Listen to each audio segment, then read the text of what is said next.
আম দিয়ে আমসত্ত্ব আচার বানানো হয়েছে। সেটার রেসিপি অলরেডি দেখাতে পারি নাই কাউকে, তার জন্য অসংখ্য দুঃখিত আমি।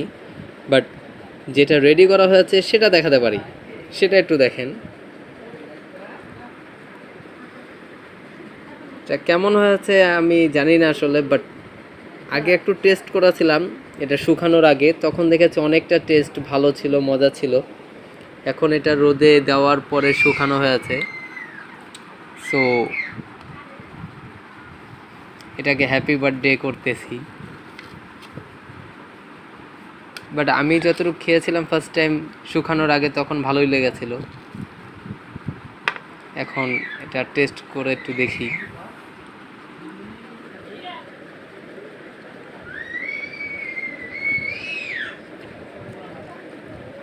হুম,